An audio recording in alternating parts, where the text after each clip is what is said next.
एवमुक्त्वा ततो राजन् महायोगेश्वरो हरिः दर्शयामास पार्थाय परमं रूपमैश्वरम्।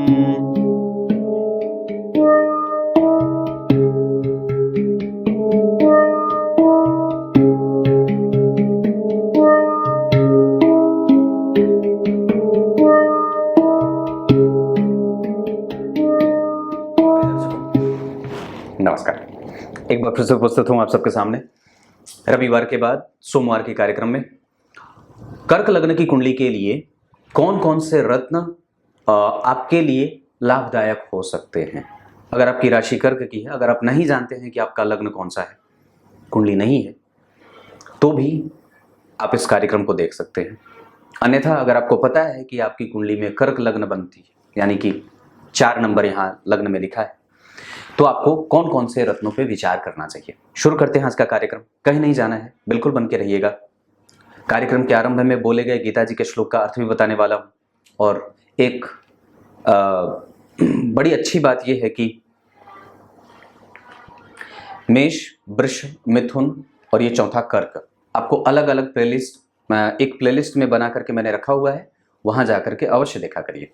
उसके अतिरिक्त 16 संस्कारों से संबंधित कार्यक्रम मैंने बना रखे हैं, वो जरूर देखिए, प्लेलिस्ट उसके बने हुए हैं। विभिन्न ग्रहों की दृष्टियों पे अलग अलग कार्यक्रम मैंने बना रखे हैं, वो जाकर के आप देख सकते हैं। महत्वपूर्ण ज्योतिषीय कार्यक्रम में तो करीब 500 से भी अधिक कार्यक्रम हैं, आप उसे जरूर चेक करिए। वहाँ पे आपको अच्छे अच्छे ऐसे सूत्र मिल जाएंगे जो पहले कभी भी नहीं बताए गए हैं। इसके अतिरिक्त YouTube पे पहली बार मैंने एक ऐसा प्लेलिस्ट बनाया है जिसमें भी कम से कम 5 से 7 कार्यक्रम हैं जो पहली बार बताए गए हैं। ये सब जरूर ही चेक करते रहना चाहिए ताकि आपको आपके ज्ञान में अभिवृद्धि हो सके। शुरू करते हैं आज का कार्यक्रम। मैं आपको बताऊं कि कर्क लग्न की कुंडली जो होती है वो वस्तुतः कर्क लग्न यानी कि कर्क राशि यहाँ की राशि होती है काल पुरुष की कुंडली में।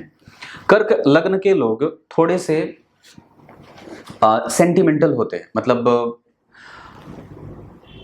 दरअसल आप जब कर्क लग्न के लोगों को पढ़ेंगे तो एक बात बड़ी सरलता से समझ में आ जाती है कि ये बहुत अच्छे व्यापारी सिद्ध हो सकते हैं, पर कुछ ग्रंथों में इन्हें ऐसा कहा जाता है कि ये बहुत भावुक होते हैं, इस वजह से ये व्यापारी नहीं होते। पर चंद्रमा चूंकि ब्राह्मण वर्ण का और कहीं ना कहीं व्यवसायिक वर्ण का भी ग्रह होता है, इस वजह से हम इसे ये भी कह सकते हैं कि ये व्यापार भी बहुत अच्छा कर सकते हैं। हाँ, सिर्फ इनकी कमजोरी होती है कि ये अपनी भावनाओं पे नियंत्रण नहीं रख सकते। लेकिन वो भावनाएं कब आहत होती हैं या उस भावनाओं को कब जो है वो हम अपने आगोश में नहीं रख पाते, जब हमारी कुंडली का चंद्रमा कमजोर हो। मतलब जब चंद्रमा शुक्ल पक्ष के अष्टमी तिथि से लेकर के और कृष्ण पक्ष के 9वीं तिथि तक का ना हो, तब हमें अपनी स्थिति को बहुत ही ज्यादा ध्यान रखने की आवश्यकता होती है। इसके अतिरिक्त आपको हमेशा ही ये बात याद रखनी चाहिए कि अगर आपकी कुंडली में चंद्रमा पापग्रह बन रहे हैं तो आपको कोई भी ऐसा रास्ता चुनना चाहिए, तय करना चाहिए या बनाना चाहिए जिसमें से रेगुलर आपके पास आमदनी के स्रोत बने रहें। मतलब कई बार कि आपकी आमदनी थोड़ी बढ़ जाती है, कभी कभी थोड़ी घट जाती है, कभी कम कभी ज़्यादा, ऐसी चीज़ें होती हैं। आपको अपने आमदनी को नियंत्रित और उसे हमेशा ही ऐसा बनाने का प्रयास करना होगा कि जिससे आप एक रेगुलर इनकम प्राप्त कर सके। मतलब सरकार या कुछ ऐसी आमदनी जहां से 20,000, 30,000, 40,000, 50,000 आपको कम से कम उतनी आमदनी मिल सके।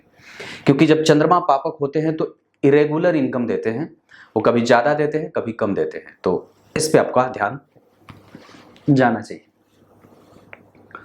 कर्क लग्न की कुंडली में सर्वाधिक योग कारक, मतलब योग जोड़ना, कारक मतलब जो उसमें उपस्थित है, योग कारक मतलब इस कुंडली में चंद्रमा जब लग्न के अधिपति होंगे तो मंगल केंद्र और त्रिकोण के अधिपति हो जाने से, 2 अच्छे भावों के अधिपति हो जाने से सर्वाधिक योग कारक ग्रह के रूप में जाने जाते हैं। मतलब आप अगर प्रथमतया अगर विचार करेंगे तो कर्क लग्न की कुंडली के लिए 2 सर्वाधिक अच्छे रत्न बन सकते हैं। एक मोती और दूसरा मंगल का मूंगा। लेकिन अगर हम रत्न धारण करने चलें जब भी, तो मैंने पिछले 3 कार्यक्रम में भी ये बात पहले ही कही है कि आपको सबसे पहले अपनी कुंडली में चलने वाली दशा को देखना चाहिए कि कौन सी दशा चल रही है। जैसे अगर राहु की दशा चल रही है तो आप राहु का रत्न धारण करें।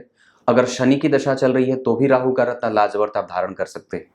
अगर केतु की दशा चल रही है तो भी आप राहु का रत्न लाजवर्त धारण कर सकते हैं। इससे कम से कम मानसिक संतुलन बना रहता है और व्यक्ति घबराता नहीं है, डरता नहीं है, और चीजें उसके पहुंच से बाहर जब भी होती है तो वो अपना कम से कम पेशेंस लेवल बना करके बरकरार रखता है।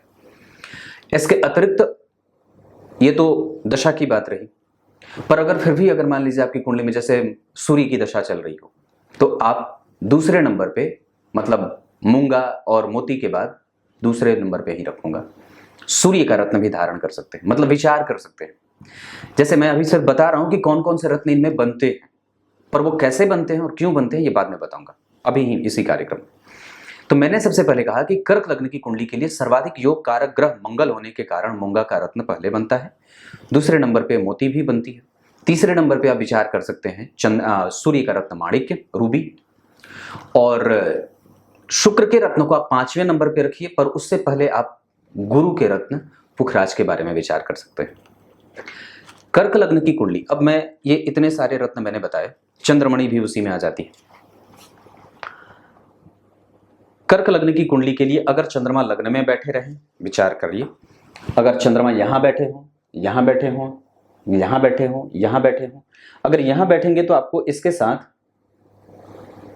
कोई एक उसका सहायक रत्न भी पहनना होगा, चाहे गुरु का या तो मंगल का। नहीं तो अगर सिर्फ यहां के रत्न को पहनेंगे तो कई बार पत्नी का स्वास्थ्य या बच्चे का स्वास्थ्य खराब होता है, या कई बार आपके भी जो सेल्फ कॉन्फिडेंस होती है उसमें कमजोरी देखने को मिल जाएगी। ठीक यही बात यहाँ भी होगी, थोड़े से रोग से संबंधित चीजें घटित होते देखी जा सकती है। वैसे यहाँ ठीक है, यहाँ भी थोड़े कमजोर हो जाएंगे। हालांकि मैं यहाँ के लिए और यहाँ के लिए अगर चंद्रमा बैठे हों तो भी आप आसानी से चंद्रमा का रत्न मोती पहन सकते हैं, पर शर्त सिर्फ ये रहेगी कि शनि इसके आसपास ही बैठे होने चाहिए, बहुत नजदीक, मतलब इन्हीं यहां तो यहां तो नहीं, कम से कम यहां बैठे हो, यहां बैठे हो, यहां बैठे हो, या यहां बैठे हो, यहीं बैठे हो, या फिर शनि की दृष्टि यहां जाती हो तो भी आप धारण कर सकते हैं। कहीं से भी शनि की दृष्टि अगर आती हो तो आप मोती धारण कर सकते हैं। यहां बैठे हो चंद्रमा तो भी पहन सकते हैं, यहां बैठे हो तो भी, यहां पहने तब तो और भी बढ़िया। यहां बैठेंगे तो मिश्रित लाभ देंगे, जहां थोड़ा बहुत स्वास्थ्य आपका तो पहले से ही बहुत ज्यादा कमजोर हो जाता है। तो ये चंद्रमा, लेकिन उस चंद्रमा के रत्न को धारण करने से पहले आपको ये विचार जरूर कर लेना चाहिए, अवश्य ही कर लेना चाहिए कि चंद्रमा के पास पक्ष का बल कितना है, वो कमजोर तो नहीं है। अगर यहां बैठे हो, यहां बैठे हो, यहां बैठे हो और यहां बैठे हो, तो इसके साथ साथ आपको, और अगर स्वास्थ्य में जैसे रक्त से संबंधित कोई समस्या हो, पित्त जनित कोई बीमारी होती हो, पेट से संबंधित कोई समस्या होती हो, रक्त से संबंधित कोई समस्या होती हो, इस महिलाओं में अगर कोई समस्या होती है, जैसे गड़बड़ी वगैरह होती है, तो भी आप उसके साथ मंगल के साथ मोती भी धारण कर सकते हैं और मूंगा के साथ मोती भी धारण कर सकते हैं। तो ये पहली बात मोती की रही कि अगर हम कर्क लग्न के हैं तो हमें सबसे ज्यादा पहले नंबर पे लग्नेश का रत्न बनता है। लेकिन यहां मैं एक बात और भी जोड़ दूं कि अगर आपकी कुंडली कर्क लग्न की बनती है और नवांश कुंडली में भी वो अच्छे भाव के अधिपति बनते हो, जैसे लग्न के अधिपति वहां भी बनते हो, या फिर लग्न में, चतुर्थ में, सप्तम में, दशम में, नवम में, पंचम में उनकी राशियां बनती हो, या फिर एकादशवें में बनती हो और चंद्रमा नवमांश कुंडली में पंचम भाव में बैठे हो, या फिर पंचम भाव में बैठे हो, या द्वितीय भाव में भी बैठे हो, तो भी हम उनका रत्न धारण कर सकते हैं। उसके बाद अगर दशमांश कुंडली में भी उनको अच्छे भाव मिल रहे हों और बाकी के अन्य चार्ट में भी वो अच्छे जगह पे उनकी प्लेसमेंट होती हो, तो निस्संदेह आंख बंद करके आप चंद्रमा का रत्न धारण कर सकते हैं।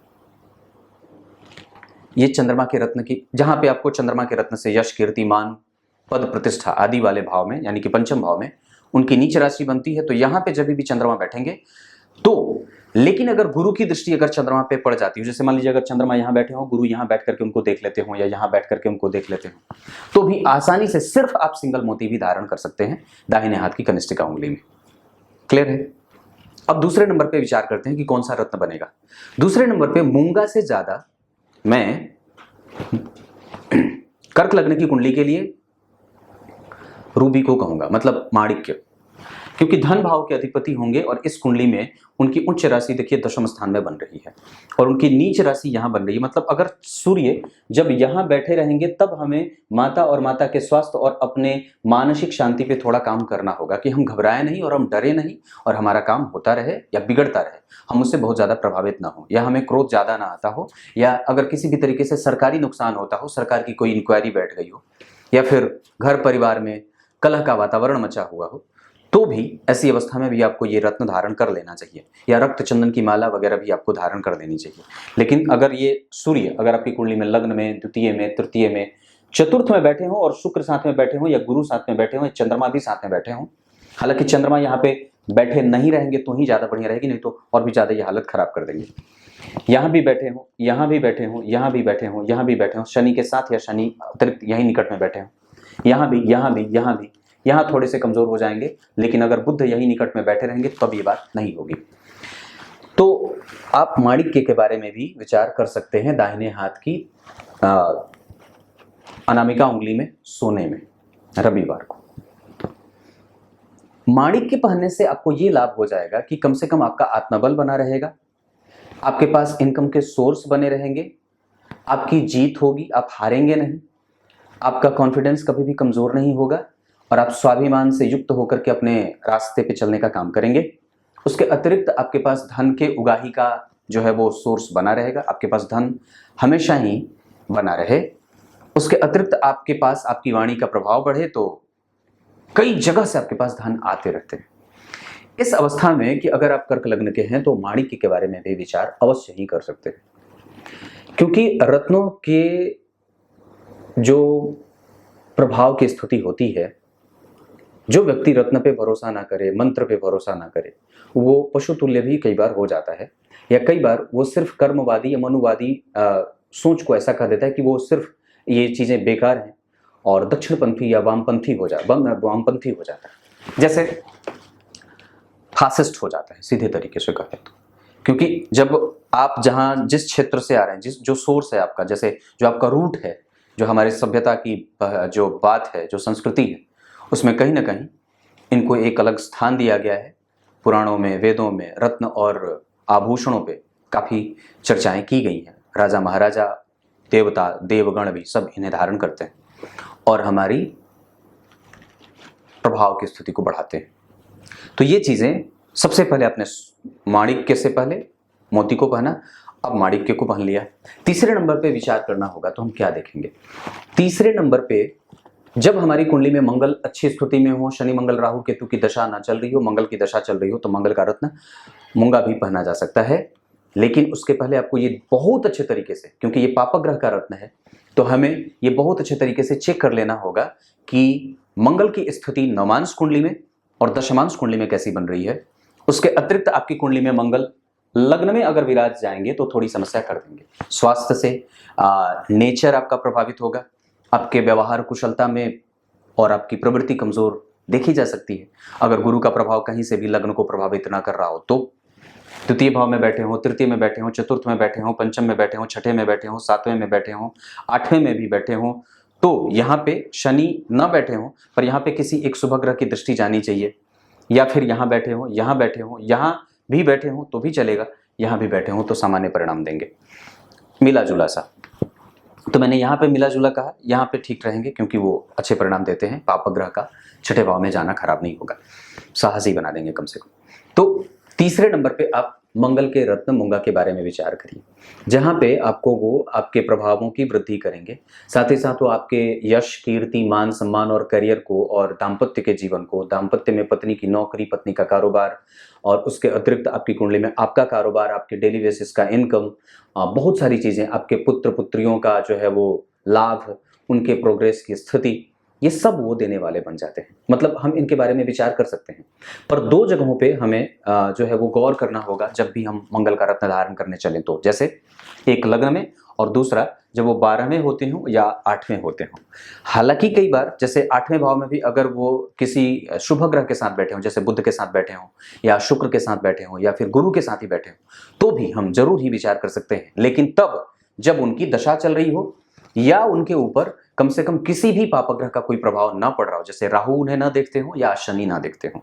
जब वो मंगल यहाँ बैठे हों और शनि और राहु से संबंधित न होते हों तो, या फिर उस भाव के अधिपति उनके निकट ही सन्निकट होकर के बैठे हों, सन्निपात करते हो, तो ये स्थितियां मंगल के बारे में। और नवांश कुंडली में उनको अच्छा भाव मिला हो, केंद्र के अधिपति होते हो, त्रिकोण में बैठे हो या केंद्र में बैठे हो, नीच के ना बैठे हो या नीचा विलासी ना होते हो, तो ये स्थिति कर सकते हैं, धारण कर सकते हैं मंगल का रत्न। यहाँ इनको धारण करने से आपको आपकी प्रवृत्ति, आपका प्रभाव, कोई कोर्ट केस चल रहा हो, कोई इंक्वायरी हो, कोई किसी भी तरीके का लड़ाई झगड़ा बना हुआ हो, तो इसमें आपको वो साहस और बल देंगे। कोई न्यायालय का काम फंसा हुआ हो, कोई जमीन से संबंधित कारोबार फंस रहा है, उलझ रहा है, कॉन्ट्रैक्ट नहीं मिल रहा है, सामने वाला आपकी बातों में से प्रभावित नहीं हो रहा है, तो सूर्य और मंगल का रत्न बड़ा लाभ करता है। तो ये चीजें आपको समझ लेनी चाहिए। मतलब तीसरे नंबर पे आप सबसे पहले मोती, दूसरे नंबर पे माणिक्य और तीसरे नंबर पे आप मूंगा विचार कर सकते हैं। अगर आप मूंगा धारण नहीं करना चाहते और क्रोध बहुत ज्यादा अधिक है, आपके पास क्रोध की अधिकता है, तो इन तीनों रत्नों से अतिरिक्त, तीनों रत्नों से ही ज्यादा आपको गुरु का रत्न पुखराज लाभ कर सकता है। सिर्फ एक शर्त पे कि वो गुरु तुला राशि में या वृषभ राशि में या फिर कहीं से भी अस्त न होते हों, तब आपको, हालांकि अस्त होने के बावजूद भी वो परिणाम देंगे, मैं ये बात मानता हूं, तो आप चौथे नंबर पे ही नहीं, बल्कि अगर चंद्रमा भी कमजोर हो, अगर सूर्य भी बहुत अच्छे न बैठे हों, अच्छे अच्छे भावों के अधिपति न अन्य चार्ट में न बनते हो, गुरु भी जन्म कुंडली में थोड़े बहुत कमजोर हो, तो सबसे ज्यादा आप दो रत्न बहुत ज्यादा अच्छे तरीके से मैं रिकमेंड कर सकता हूं, जिसमें मोती और पुखराज। इसके अतिरिक्त आपको इन दोनों में से किसी भी रत्न को, चारों में से किसी को भी पहनने की आवश्यकता मैं महसूस नहीं करूंगा, क्योंकि शुक्र का रत्न मैं इस कुंडली के लिए बड़ा कम प्रेफर करूंगा, क्योंकि ये पापी भाव के भी अधिपति हो जाते हैं और कम से कम उनकी जो नीच की राशि है वो देखिए पराक्रम भाव में बैठी है और उनकी उच्च की राशि जो है वो भाग्य भाव में बैठी है, तो ये कई बार आपको सुस्त बना सकते हैं या कई बार आपके व्यय में वृद्धि दे सकते हैं, आपको पापी और लालची बना सकते हैं और आपका एक्सपेक्टेशन बढ़ा सकते हैं, जहां पे आपको कई बार गलत लोगों की संगति में जाते हुए कई बार आपकी प्रवृत्ति को कमजोर होते देखा जा सकता है। अगर वो कहीं से भी बुध से या चंद्रमा से संपर्क ना करते हो तो ये बात और भी ज्यादा खराब हो जाएगी। मतलब रत्न को धारण करने से पहले ग्रह स्थितियों को और ग्रह के स्पष्ट व्याख्या की बहुत ज्यादा आवश्यकता होती है। आपके ऊपर से कौन सी दशा चल रही है, उस ग्रह के अधिपति की स्थिति कैसी, वो भाव के अधिपति की स्थिति कैसी है, वो जिस भाव में उसकी राशि बनी है वो भाव कौन सा है, वो स्वयं कहाँ बैठे हैं, उसको देख कौन रहा है, बाकी के अन्य वर्ग चार्ट में उनकी स्थिति कैसी बनी हुई है, ये सब देखने के बाद ही आपको किसी एक रत्न को चुनना होता है। क्योंकि मैं यहाँ बात अगर जीवन रत्न की कर रहा हूं तो कर्क लग्न की कुंडली के लिए जितना शानदार परिणाम गुरु का रत्न पुखराज और अकेला मोती कर सकते, ये बाकी के अन्य ग्रह के रत्न नहीं कर सकते। अगर आपकी कुंडली में सूर्य हर जगह अच्छे बैठे हो, चाहे नीच के ही क्यों ना बैठे हो, जैसे मान लीजिए लग्न में ही अगर हर जगह ये नीच के बैठे, नवांश में भी नीच के हुए, दशमांश कुंडली में भी नीच के हो गए, हर जगह उनकी स्तुति नीच की बन रही है, या चंद्रमा ही हर जगह कर्क के बैठे या नीच के बैठे, हर जगह अगर वो ग्रह एक ही जैसी स्तुति सामान्य बना करके बैठा है, तो आंख बंद करके आप उसका रत्न धारण कर सकते हैं और उससे संबंधित व्यवसाय कर सकते हैं और उससे संबंधित कारोबार स्थापित किया जा सकता है। ये बात मैंने आपको इतनी सारी चीज, जहां मैंने सबसे पहले बताया मोती, दूसरे नंबर पे माणिक्य, तीसरे नंबर पे मूंगा, चौथे नंबर पे पुखराज। अगर बहुत अच्छी स्थिति है और शुक्र की दशा चल रही है और शुक्र अच्छे बने हैं, तब आपको जाकर के कहीं सफेद पुखराज के बारे में विचार करना चाहिए ओपल से ज्यादा। अगर ना मन पड़े तो आपके पास ओपल रखा हुआ है तो आप ओपल भी धारण करिए, लेकिन बहुत विचार करने के बाद। अब मैं आपको ये बताऊं कि गीता जी के श्लोक का अर्थ क्या है। गीता जी के 11वें अध्याय के 9वें श्लोक में संजय ने यहां बात कही है। किसे बता रहे हैं संजय? धृतराष्ट्र को, जो अंधे थे ना, पुत्र मोह में अंधे थे। और दरअसल देखने की शक्ति जो है वो, मैंने वही बात परसों तरसों के कार्यक्रम में कही थी कि देखने की शक्ति इन आंखों को नहीं है जो आपको सामने से दिखाई देती है। दिव्य नेत्र हमारे माथे के पिछले हिस्से में होते हैं जिन्हें मंत्रों के द्वारा जागृत करने की आवश्यकता है, चाहे वो किसी भी तरीके से हो। इसका मतलब है कि संजय को दिव्य नेत्र, दिव्य चक्षु प्राप्त थे, जो वो दूर बैठी चीज को भी देख सकते थे। अब वहां पे उन्होंने धृतराष्ट्र को कहा है कि ऐसा कह करके भगवान ने अर्जुन को अपना परम ऐश्वर्य रूप दिखाया है। आप लोग अपने जीवन में कम से कम रात को सोते समय एक अध्याय गीता जी का अवश्य पढ़ा करिए और कोशिश करिए, क्योंकि आपको पता नहीं है कि आप कल सुबह का सूर्य देखने वाले हैं कि नहीं, तो 18वें अध्याय का पाठ तो अवश्य ही करना चाहिए। ये बड़ा शांतिदायक और मोक्ष प्रदायक होता है। रात्रि को सोते समय कम से कम गजेंद्र मोक्ष का पाठ अवश्य सुन लेना चाहिए, या कम से कम दुर्गा सप्तशती के किसी एक अध्याय का पाठ अवश्य कर लेना चाहिए। दिन की शुरुआत में भी आप ये काम कर सकते हैं। कुछ इसी तरीके से आज के कार्यक्रम का समापन करते हैं। इन सबके अतिरिक्त जो आप काम कर सकते हैं, प्रत्येक दिन एक नियत और निश्चित समय पे मंदिर जाने का काम। मैं आपको ये यहीं बैठ करके आपको ये सलाह दूंगा, एक बड़े भाई होने के नाते, एक छोटा भाई होने के नाते, एक आपका शुभचिंतक होने के नाते, या किसी भी तरीके से आप पंडित जी होने के नाते मान लो, तो मैं आपको ये कहता हूं, आप मंदिर जाया करिए। आप अपने आसपास के किसी एक मंदिर को पकड़िए, जहां के देवता को प्रत्येक दिन अवश्य दर्शन करिए। फिर 1 महीने के बाद आपको आपके जीवन में संपूर्ण नहीं श्रेष्ठ बदलाव देखने को मिलेगा। कुछ इस तरीके से आज के कार्यक्रम का समापन करते हैं। तब तक के लिए इजाजत दीजिए। मैं उन लोगों को ये बहुत ही धन्यवाद करता हूं जिन लोगों ने मेरे तबीयत खराब होने पे मुझे समय दिया। अभी भी आप लोगों से मैं ये बात कहूंगा कि थोड़ा इंतजार करिए, धैर्य के साथ मैं सबकी कुंडलियां देखने वाला हूँ, और सबकी जो भी जिन्होंने भी हमारे यहाँ नंबर लगाया है उनकी कुंडलियां देखी जाएंगी। थोड़ा धैर्य के, वीडियो में थोड़ा लेट लगता है, वक्त लगता है, क्योंकि कार्यक्रम तो एक ही बनेगा, तो उसमें आपको और थोड़ा इंतजार करना होता है, क्योंकि कार्यक्रम एक ही बनता है तो शूट एक ही बार करूंगा। प्रत्येक दिन एक ही कार्यक्रम बनता है, इस वजह से उसकी बुकिंग ज़्यादा है, इस कारण से थोड़े विलंब होते हैं। तब तक के लिए बहुत बहुत नमस्कार।